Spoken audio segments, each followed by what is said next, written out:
May tatlong tusk wolves na hindi na matiis. Nagmamadaling tinawag ni Lindojon si Suho. Tumaas ang boses niya at tinanong ang kakayahan ni Suho, hindi ba't i-rank ka lang? Paano ka nakapagpaamo ng isang patay na magical beast? Si Suho, utaw ni Suho. Iyon ay you. Nahirapan siyang mag-isip. Masyado akong nasasabit, paano ko ito ipaliliwanag? Sa huli, nagpanggap na lang siyang walang alam at iginiit, rank talaga ako.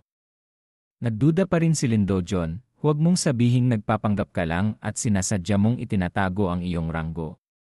Bigla siyang napatigil at tumingin sa board sa harap niya. Malamig na nag-anunsyo ang sistema, bagong quest. Emergency quest, talunin ang kaaway. Ang mga nilalang sa paligid ay gustong pumatay ng tao. Wasakin sila at protektahan ang iyong sarili. Bilang ng mga kaaway na dapat talunin, 1. Bilang ng mga kaaway na natalo, 0. Nagtatakang tumingin si Suho sa loob ng kuweba, nagtatanong kung bakit isang kaaway lang ang quest, gayong natapos na niyang harapin ang lahat ng tusk wolves. Ibig sabihin ba nito na may isa pang kaaway sa loob? Biglang may narinig na mga yapak. Sabay silang tumingin. Nakilala ni Lindojon na galing ito sa raiding team. Agad siyang tumakbo at humingi ng tulong, tulungan niyo kami.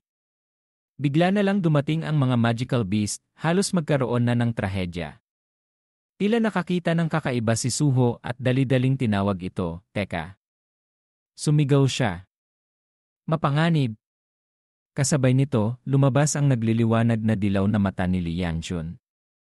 Natakot si Lindojon sa nakakatakot na tingin. Esane.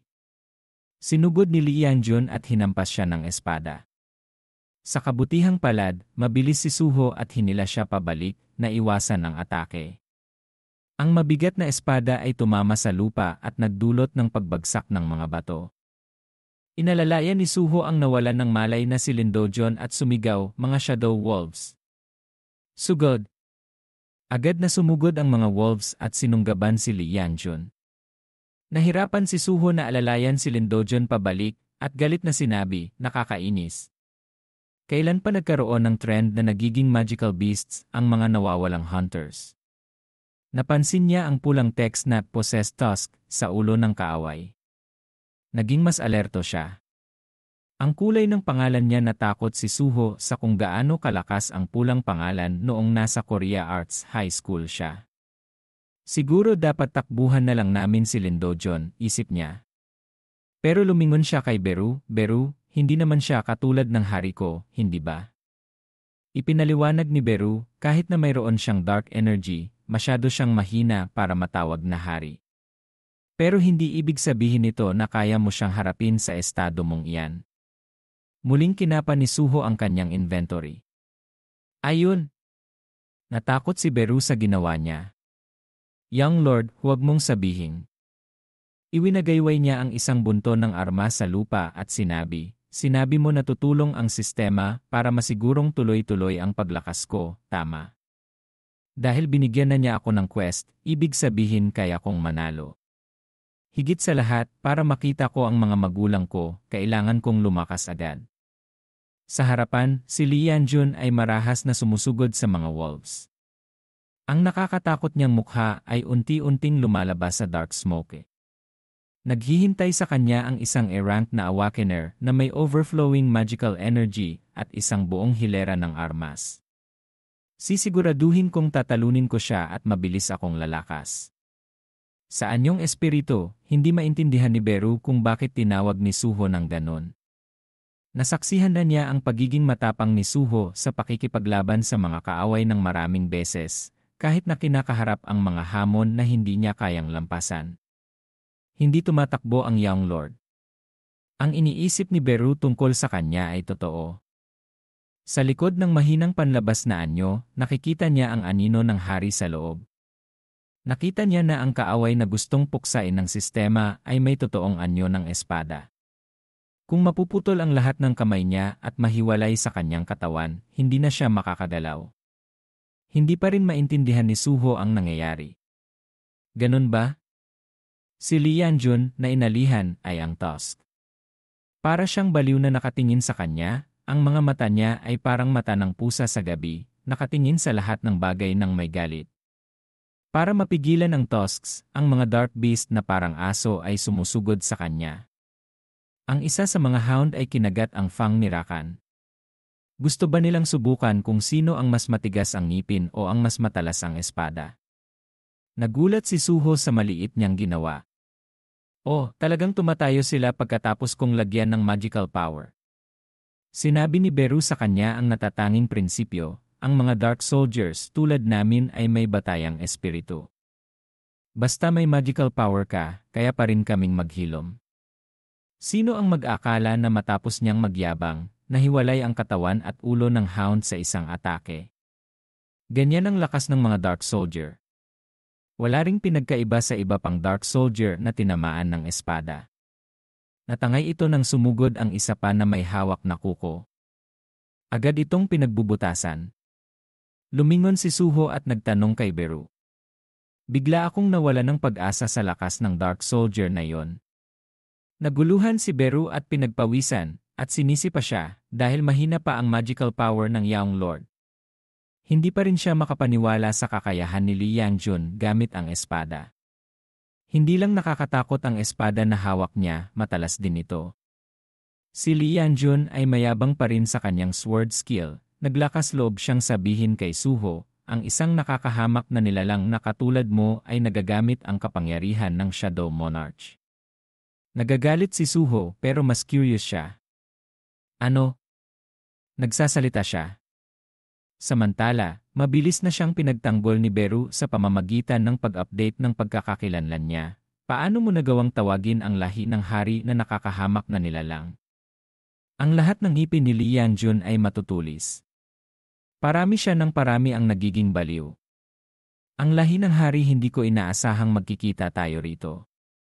Bago pa siya matapos magsalita, may ipinadala si Suho, kaaway ng Fang King. Nagalit si Li Yangjun at naguluhan sa mga biglaang pag-atake mula sa palakol. Ito pala ang pakay ni Suho. Hawak na niya ngayon ang palakol sa kanyang kamay. Dapat kong suriin ang lakas niya. Hinampas niya ito sa kanya. Kasabay nito, sumugod din si Li Yangjun at naiwasan ang kapangyarihan ni Suho. Gaya ng inaasahan ni Suho, ang magical object na may pulang pangalan ay tulad ng inaasahan niya, madali niyang nasalo ang atake. Nag-aalangan siya. Maraming armas na nakatusok sa lupa. Si Li Yangjun naman ay galit na galit dahil nawala na ang kanyang katinuan. Sa huli, nagpasya si Suho ng may pag-aalinlangan, kailangan kong gamitin ang dami para talunin siya. Para siyang pinalibutan ng sarili niyang ginawa para pigilan ang mga atake mula sa lahat ng panig. Sa likod niya, namangha si Beru habang pinagmamasdan ang likod ni Suho at nagsabi, ito ang likas na talento ng isang taong may kapangyarihan ng isang pinuno. Pero sapat na ang bawat atake ni Li Yangjun para hatiin ang armas, kaya nag-alala siya. Gayunpaman, patuloy niyang ginagawang basag sa ere ang mga armas na ipinapadala ni Suho. Hawak ang fang ni Rakan, sumugod si Li Yangjun na may matinding galit, ang mga mata niya ay kumikislap tulad ng ilaw sa entablado. Hindi nawalan ng pag-asa si Suho at kinuha ang palakol at nagpa siyang lumaban. Pero kailangan niyang aminin na napakalakas ni Li Yangjun. Sa isang atake lang, sinira niya ang palakol. Nag-iisip si Suho nang makita niyang isang atake lang ay sinira na ang armas ng goblin. Ngayon wala siyang armas sa kamay at maaari lang niyang iwasan ang mga atake. Kung magpapatuloy ito, parang wala siyang paraan para lumaban. Ang kanyang isip ay puno ng mga iniisip. Sa harap niya, inisip ni Suho, kung magpapabaya ako at tamaan ako ng isang atake, tapos na ako. Kung magtatagal pa ang laban, wala na akong pag-asang manalo.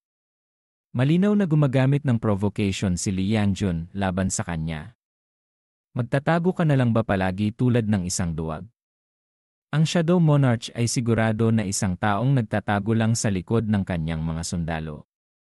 Hindi hinayaang magsalita si Beru at sinigawan siya, napakawalang hiya mo. Binitawan ni Suho ang sirang palakol. Opisyal niyang naisip na masama ang pagsasalita tungkol sa nanay ng iba. Hinampas siya ni Li Yangjun ng fang ni Rakan. Tumalon si Suho sa gilid para iwasan ang atake. Kahit na pinupukaw siya, wala siyang tiwala na talunin siya. Nakakainis. Kung mas malakas lang sana ako Nagtataka si Suho kung bakit walang nagbago sa kanya. Beru, alam mo, kung natanggal na ang seal, bakit hindi pa bumabalik ang kapangyarihan ko mula nang umakyat ako sa Thor? Nagbigay si Beru ng makatwirang paliwanag sa kanyang pagdududa. Ang kapangyarihan ng Young Lord ay nakasiel mula nang ipanganak siya. Mas mabuting isipin mo na lang na nakukuha mo muli ang iyong kapangyarihan noong panahong iyon. Kung mayroon kang kapangyarihang iyon, madali mong matatalo si Itarim.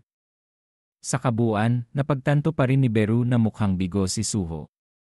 Gayunpaman, ang bagay na iyon ay nasa pagitan ng realidad at ilusyon. Isa lang itong pagsusuri kung maipapakita mo ang iyong talento o hindi. Mawawala ang iyong pisikal na lakas, mayroon ka man o wala, pagkatapos mong mapasa ang pagsubok. Biglang lumabas ang kamay ni Beru at hindi nakalimutang paalalahanan siya, sa madaling salita, isa lang itong laro. Hindi walang kwenta ang iyong karanasan sa Thor. Subukang alalahanin ang iyong emosyon at fighting spirit. Patuloy na nagpadala ng mga atake si Lee Yangjun kay Suho.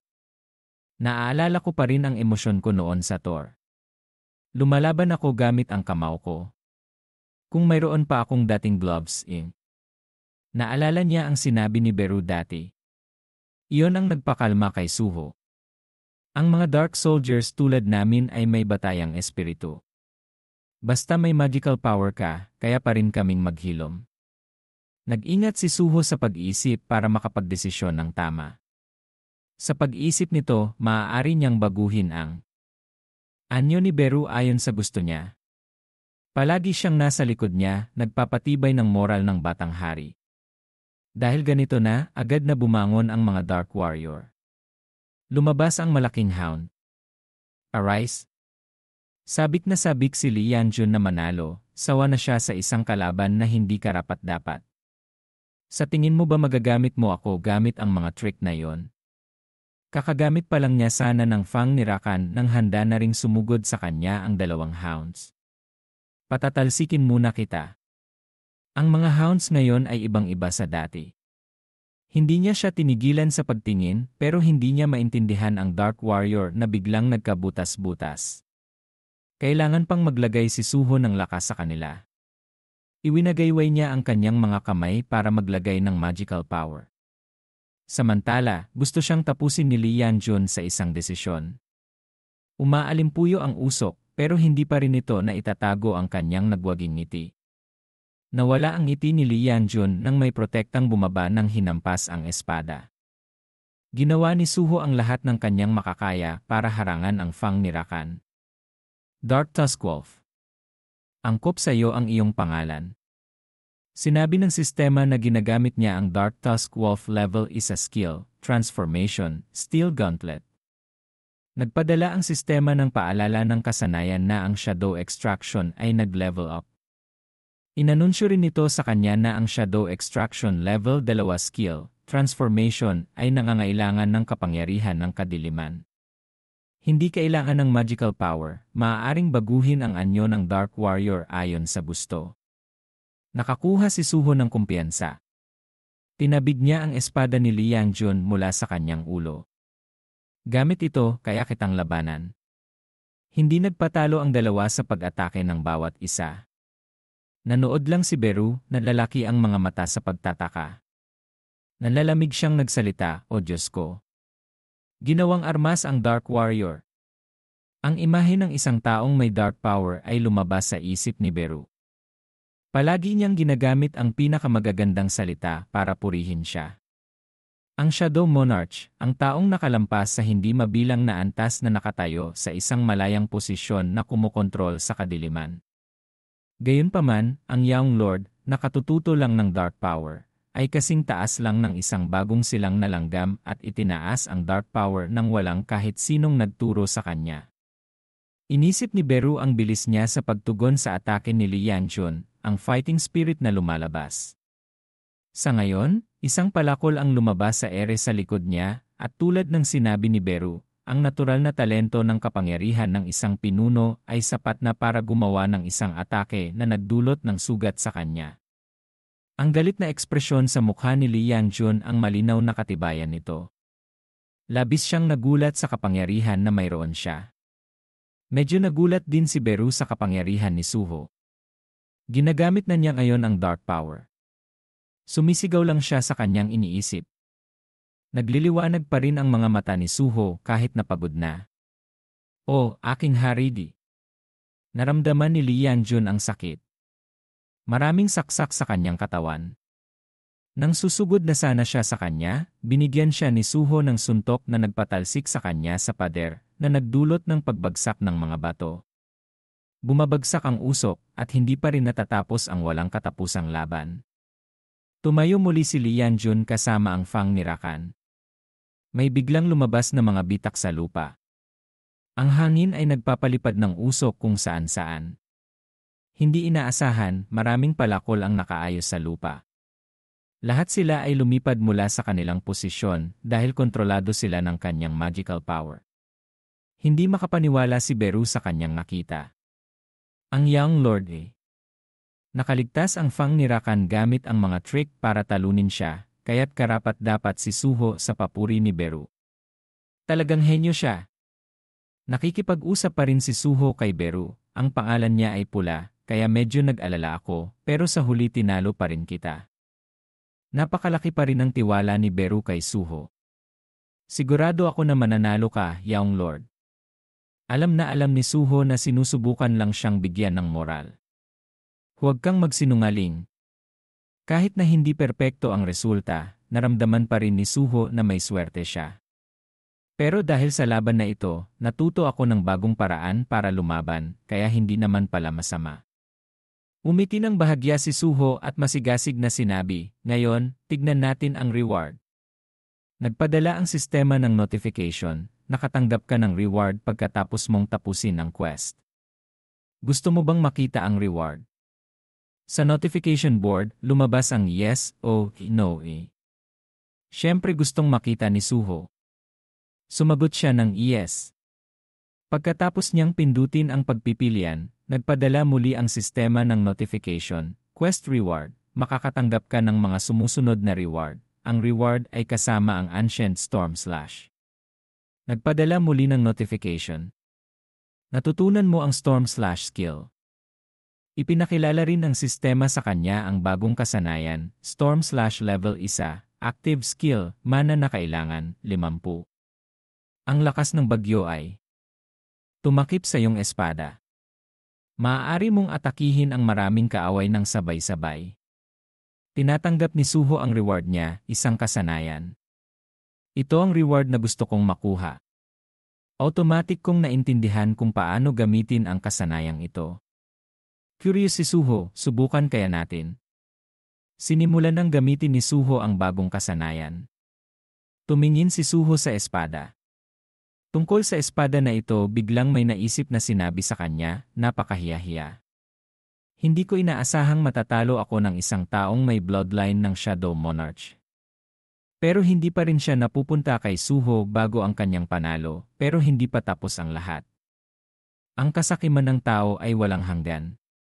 Yumuko si Suho at kinuha ang espada. Mukhang nasiyahan ang taong iyon sa kanyang ginawa. Nasasabik siyang sinabi, tama. Pagkakuha mo ng hawakan ng aking espada, malalamon ka ng iyong kasakiman. Inilagay ni Suho ang kanyang kamay sa espada, pero hindi nangyari ang inaasahan ng taong iyon. Nagpadala ang sistema ng notification, nakuha mo ang item na Fang ni Rakan. Kinuha ni Suho ang espada at pinagmasdan ito. Talagang mas maganda kaysa sa armas ng goblin. Nagulat ang taong iyon, nagmana ako ng kapangyarihan ng monarch na pangil at kuko, pero may taong nabubuhay na hindi ko makokontrol. Nasasabik si Suho sa bagong espada sa kanyang kamay. Kinuha niya ang espada. Sige, tignan natin kung paano ang kasanayang ito. Muling nagpadala ang sistema ng notification, pagpalain ka ng spell ng Archmage na si Candiaru. Bigyan ka ni Archmage Candiaru ng natatanging spell. Kapag nakatanggap ka ng spell ni Candiaro, magkakaroon ka ng malusog at malakas na katawan. Permanenteng epekto, ang lahat ng sakit, lason, at epekto ng estado ay gagaling at tataas ng malaki ang kapasidad ng paggaling habang natutulog.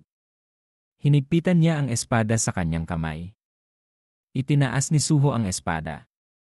Ipinadala ng sistema na naaktibo na ang Storm/skill. Natangay kung saan-saan ang lupa dahil sa paghampas ni Suho. Parang gustong maghiwalay ang bawat bato. Sinabi ni Suho, ang bawat paggamit ng kasanayang ito ay ubos ng aking mana, kaya medyo komplikado, pero gusto ko ang kapangyarihan ng pagkasira nito.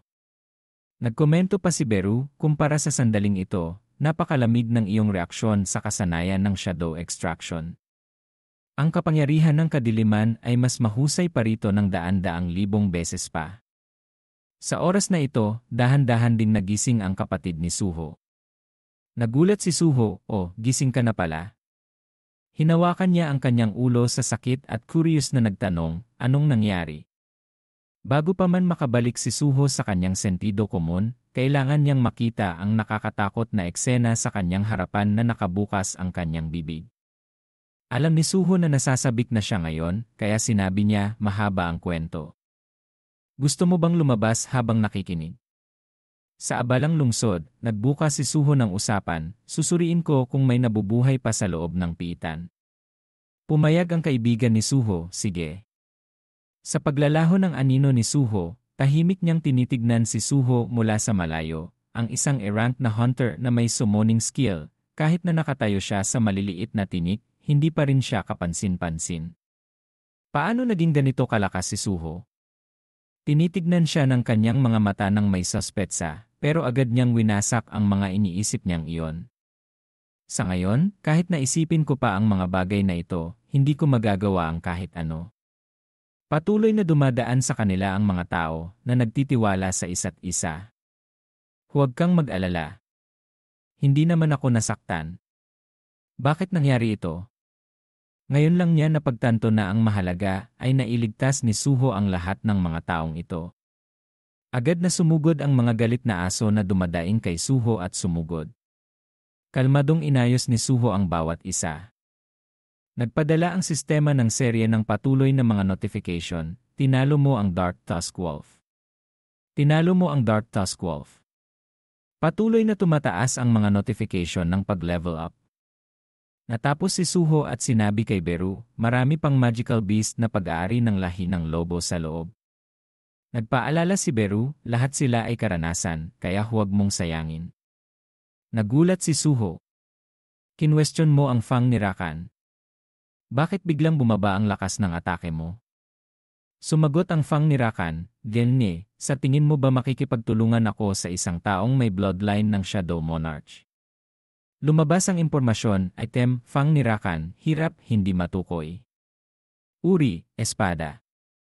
Atake, 30 hanggang panandang pandagdag negatibo 5 na may mga pagsasaayos sa estatistika. Ang espada ay gawa sa pangil ni Rakan, ang hari ng mga hayop. Ang kaluluwa ni Rakan ay naninirahan sa espadang ito, at kung gagamitin ito, agawin ang katawan ng mga mababang antas na hunter. Ang epekto ng paghamak sa mahina ay nagdudulot ng pagkatakot ng target na itinalaga sa loob ng 1 minuto. Ang lahat ng mga estatistika ay humigit kumulang 50%. Ang epekto ng nagbabantang sugat ay may 15% na pagkakataong magdulot ng dobleng kritikal na pinsala. Beru, sa kanyang mapanghamak na tinig ay nagsalita kay Fang Kirakan, angkinin mo pa ang kakayahang labanan ang mas mahina. Tunay na kahiyahiya. Tumugon si Fang Kirakan na may parehong tono, kahiyahiya. Sinong hunter ang magtutuon ng pansin sa mas malakas na biktima? Sa mapanuyang tinig, sinabi ni Beru, mas malakas ka ng kaunti kaysa kay Little Sovereign, ngunit tinalo ka pa rin niya. Nag-aatubili itong sumagot na tila may gustong ibigay, sikseno, ubos boses sa kanila. Una, isang insekto na nagsasalita, tapos isang anino na nagsasalita. Talagang nakakalito na. Napabuntong hininga si Xeno, tahimik na nagmamasid. Dahan-dahan siyang lumapit sa lugar kung saan nagmumula ang isang kakaibang pulang liwanag. Libo-libong nagbuwis ng buhay dito ang nakahandusay sa lupa.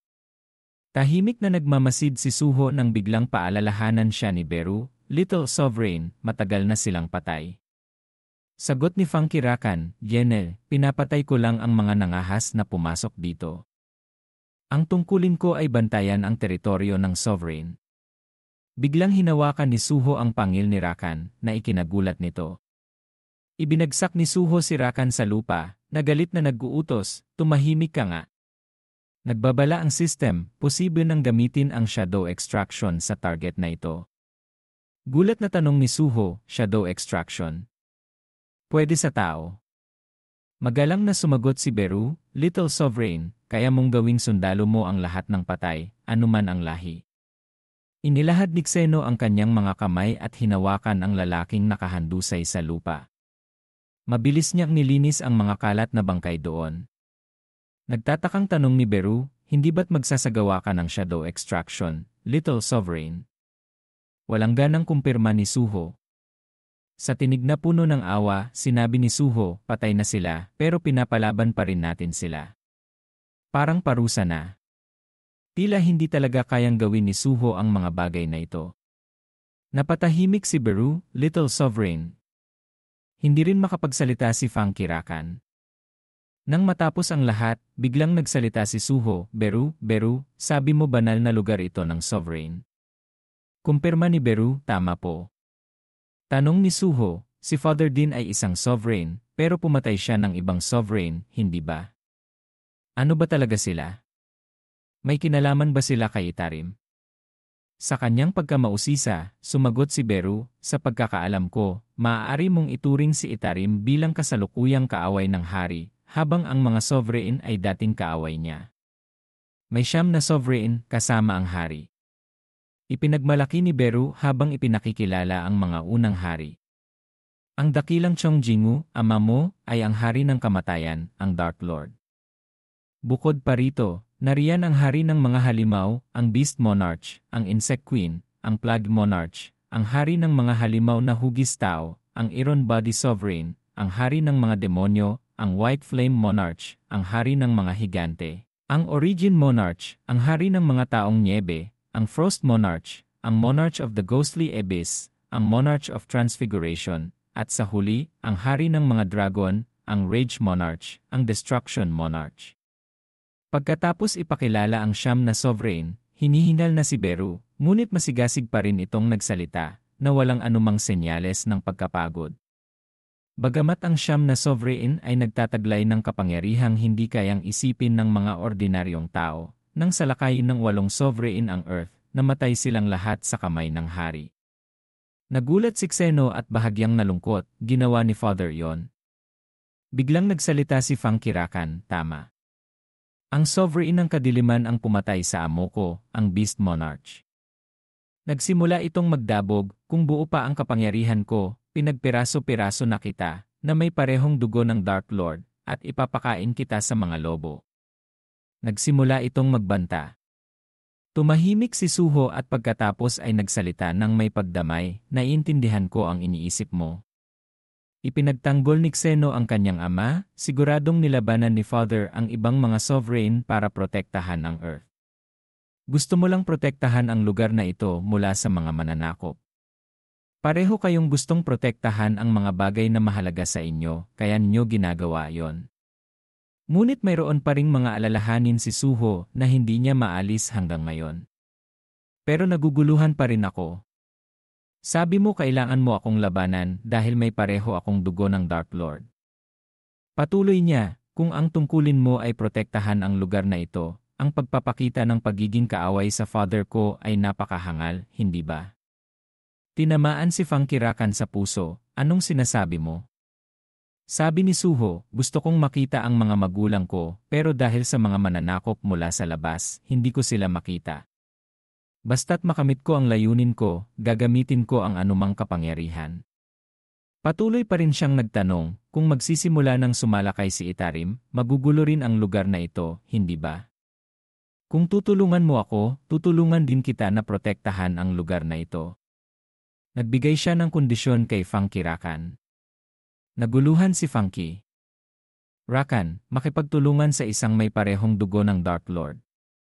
Tinitigan nito ng diretsyo sa mata si Suho. Hinawakan ni Xeno ng mahigpit ang pangil ni Rakan. Anong masasabi mo? Lumuhod siya. Ang kadiliman at ang halimaw ay naging magkaalyado. Sa ibang lugar, sa isang magandang araw, sa isang coffee shop, maraming tao ang naroroon para tangkilikin ang magandang kapaligiran. Sa isang sulok, abala ang mga reporter sa pag-interview kay Lim Do-gyun. Maaari mo bang isalaysay sa amin ang mga detalye tungkol sa insidente ng total wipeout na nangyari sa Drang Dongcheon kahapon? Patuloy nila, Ginoong Lim Do-gyun, nakaligtas ka sa insidente kahapon. Tumugon si Do-gyun, sasabihin ko sa inyo ang lahat. Naisip ni Do-gyun, bagamat e-rank lang siya, kung makikilala siya, tiyak na mapapabuti ang pagtrato kay Suho. Magandang pagkakataon ito para bayaran ko ang utang ko kay Suho. Nang gabing iyon, lumabas ang isang artikulo sa internet na nagsasalaysay ng detalyado ang insidente kung saan isang E-rank hunter ang nagligtas sa iba pang mga hunter sa isang dungsyon. Kasama sa artikulo ang mga pahayag ng mga nakasaksi kung paano buong tapang na sumugod ang E-rank hunter sa mga halimaw para iligtas ang lahat, kasama ang maraming taong tinulungan niya. Sa opisina, pinupukpok ni Kim Yong-jun ang kanyang ulo gamit ang panulat. Panahon na para kumuha tayo ng ilang tagabuhat, hindi ba? Sa Hyeongryong Guild ng Management Team 2, tumango ang mga tauhan ni Yong-jun. Opo. Ang collecting team ay humihingi ng karagdagang tauhan.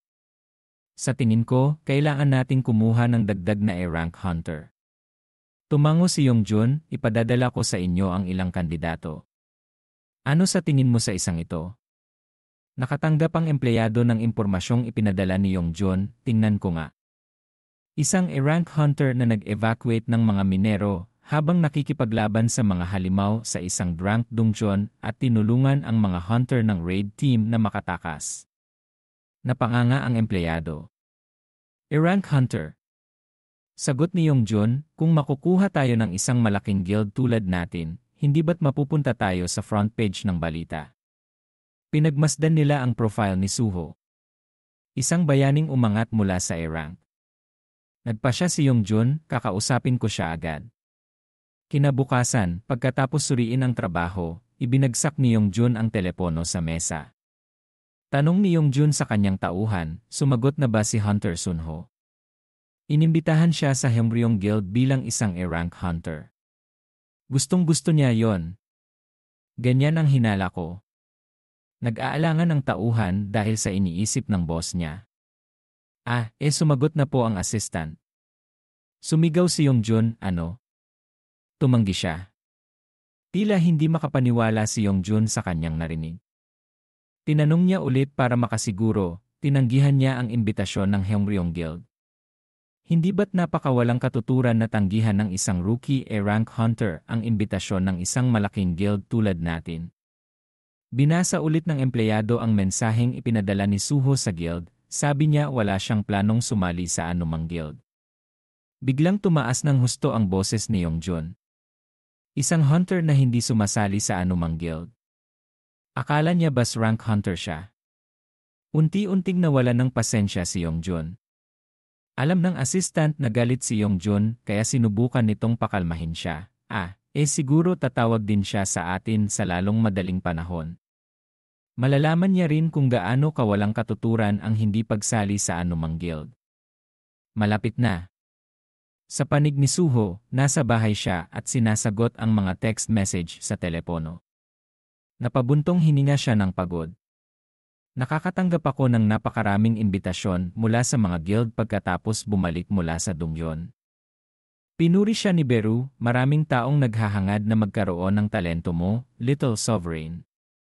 Pagod na pinunasan ni Xeno ang kanyang buhok pagkatapos mag-shampoo, pero sinusubukan lang nila akong kunin bilang isang collectible, hindi ba? Bakit nila ako kinakausap ng sobra? Anong dahilan? Humiga si Xeno sa sofa at nagreklamo, kung sasali ako sa kahit anong guild, pipigilan lang nito ang pag-unlad ko sa pamamagitan ng system ng level up. Kaya hindi na kailangan pang sumali sa isang guild. Pagkatapos ay humarap siya kay Beru, ganun nga. At pati na rin si Funky Rakan. Ipagpatuloy natin ang pag-uusap natin, hindi ba? Nagbalik tanaw si Funky Rakan ng kaunti pagkatapos hawakan ang pangil ni Rakan. Tanong ni Rakan kay Suho, anong nararamdaman mo? Patuloy itong nagtanong, ang kadiliman at ang halimaw ay naging magkaalyado. Nagulat si Funky Rakan, bakit ganito ang batang ito? Tanong nito sa sarili. Humawak si Suho ng mahigpit sa pangil. Labis na nagulat si Rakan, paano niya nasasabi ng madali ang isang bagay na walang katuturan? Ngunit nag-isip muli si Funky Rakan at napagtanto. Gayunpaman, kung ang kadiliman at ang halimaw ay naging magkaalyado. Naging malalim ang mga mata ni Suho. Bago tanggapin ang kahilingan, gusto munang magbigay ng alok si Rakan. Mayroon akong isang kondisyon, dalhin mo ako sa ibang teritoryo ng Beast Monarch. Bumalik sa realidad, tinanong ni Xeno si Funky Rakan, alam mo ba kung paano makakarating sa teritoryo? Sagot ni Funky Rakan, kung teritoryo yan ng Holy Monarch Beast, mahahanap ko iyon kahit gaano pa kalayo. Dagdag pa ni Funky Rakan, nararamdaman ko na nawala na ang portal papunta sa banal na lugar. Siguro iyon ang tinatawag ninyong mga tao na dungeon break. Tumugon si Xeno, kung ganun, siguro naging dungeon na yon, isang environmental dungeon. Ipinaliwanag niya ng kaunti tungkol sa environmental dungeon. Environmental dungeon, isang pangyayari kung saan naging desyerto ang isang lugar dahil sa dungeon break ng isang inabandunang portal kung saan naninirahan ang mga halimaw. Nagpa siya si Xeno na alis na siya. Nagpadala siya ng text message sa kanyang uncle, Uncle, aalis ako saglit. Huwag kang mag-alala sa akin, kahit na hindi ako magparamdam sa loob ng ilang panahon. Pagkatapos mag-text sa kanyang uncle, handa na si Suho at nakapag-impake na ng kanyang mga gamit para umalis. Pumunta na tayo sa lugar na yon, hindi ba? Sinimulan nila ang paglalakbay sa kasagsagan ng gabi. Nakarating si Suho sa isang bakal na bakod kung saan may isang bulok na pinto. Nakatayo si Suho sa harap nito nang naguguluhang tinanong sila'y, sigurado ka bang nandito yon? Sagot ni Funky Rakan, sigurado. Nang masdan niya ang mga nasa paligid, kasama na ang bawal na dagat doon, naramdaman ni Suho na mahirap ang sitwasyon. Sa lahat ng lugar, nasakop pa yon ng isang bagong guild. Lagot. Alam ni Suho na iligal ang pagpasok sa pribadong lupa dito. Narinig ko na ang Hina Guild ay ginawa para sa mga gangster, kaya tila maraming gangster dito. Nagsalita si Beru, sa halip na makinig sa maliit na nilalang na yon, mas mabuti kung mag-level up ka at palakasin ang iyong kapangyarihan. Ngunit bago pa siya makatapos magsalita, napahinto si Beru. Tanong ni Beru, anong ginagawa mo? Handa na si Suho para pumasok na. Tinitigan ni Beru ang kamera ng naguguluhan. Paano na ang Hina Guild? Pinakalma siya ni Suho, may paraan para sa lahat ng bagay. Hinawakan ni Suho ng mahigpit ang kanyang kamay. Ginamit niya ang kanyang lakas para sirain ang kamera doon. Kalmadong ipinaliwanag ni Suho, kung gagawin natin ito, walang ebidensya. Tama, hindi ba? Nagulat si Beru, kung paano ka kumilos ng walang pag-aalinlangan ay katulad ng ginagawa ng Sovereign. Umakyat si Suho at pumasok sa loob. Hindi maiwasang magulat si Suho, lahat ba ng environmental dungeon ay may ganitong kakapal na buto? Ipinaliwanag ni Beru, ang butong yon ay mahika mula sa labas ng universe. Pinipigan nito ang mga puwang hanggang sa masira at lumikha ng mga bitak sa mundo. Nagdagdag si Funky Rakan, dahil sa butong yan, ang banal na lugar na tinitirhan ko ay dumaan sa bitak at resulta nito ay nakakonekta sa Earth. Naalala niya ang mga nilalang mula sa labas ng universe na naghuhukay ng malaking butas mula sa kanilang dimension para magpadala ng mga sundalo dito.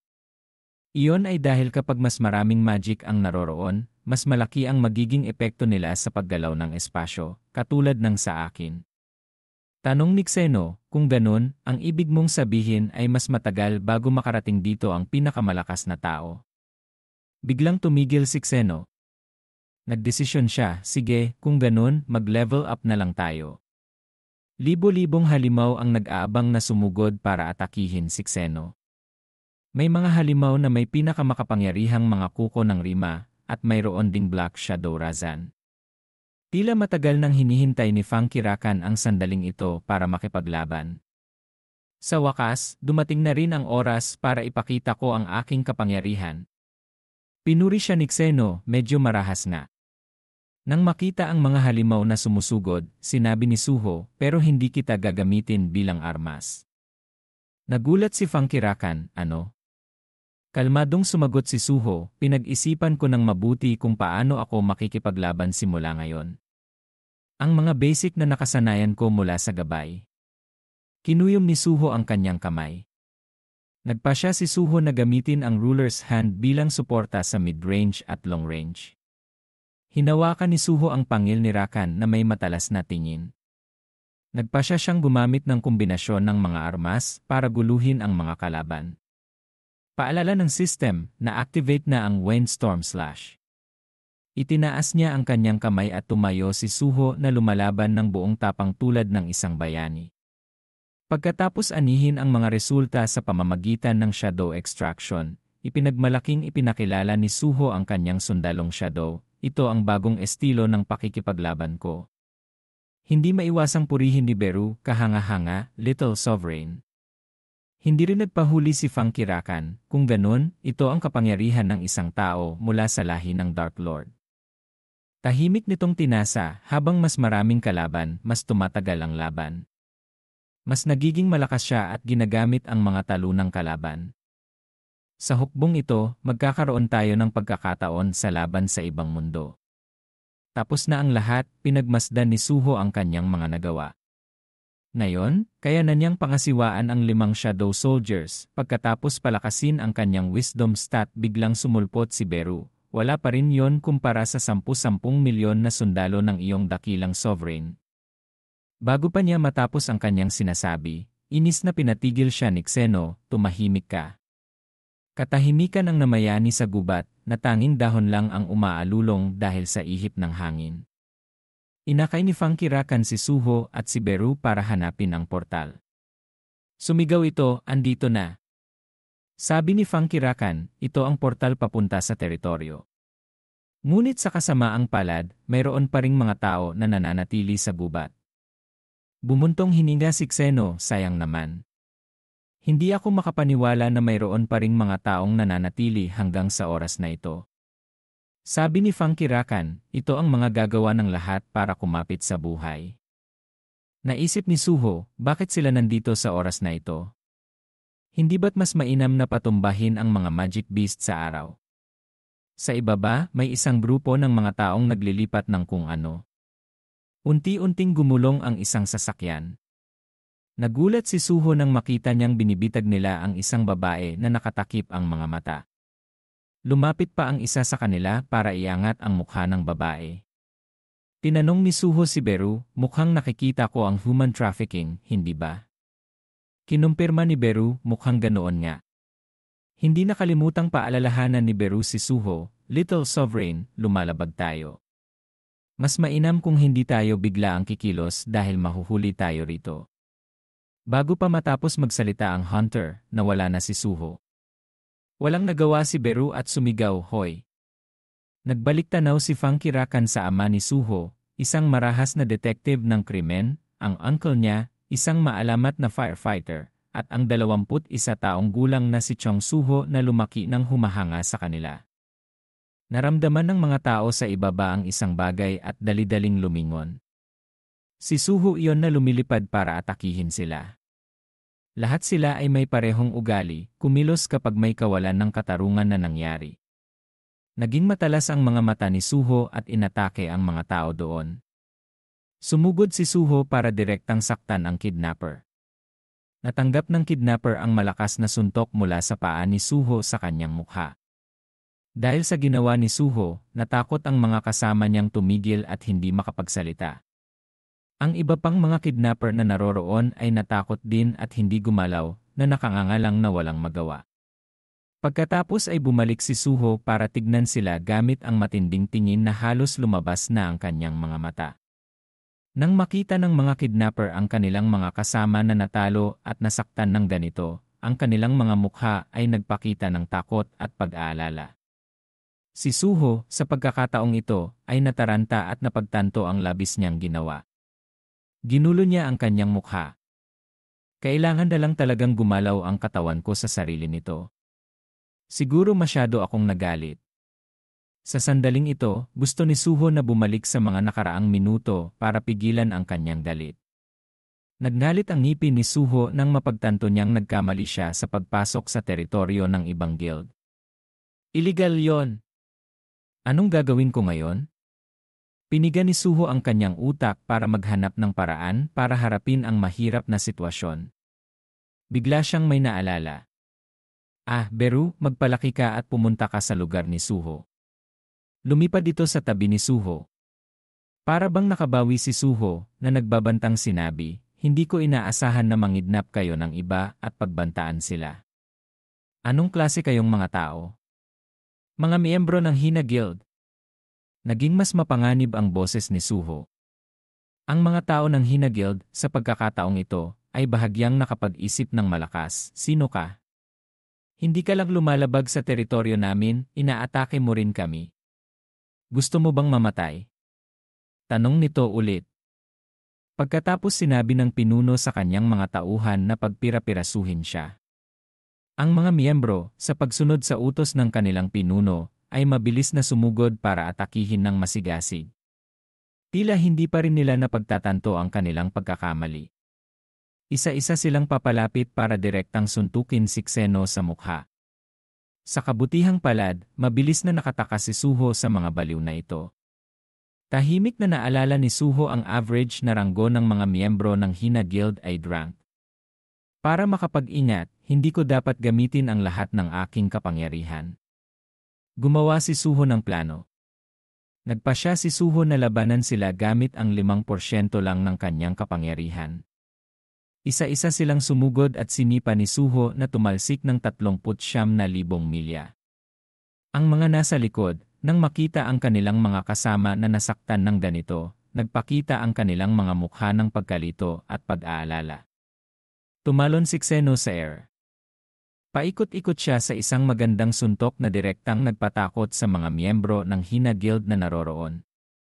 Nagulat na sumigaw si Beru, Little Sovereign. Nakaramdam si Beru ng pagkamangha at bahagyang pagmamalaki.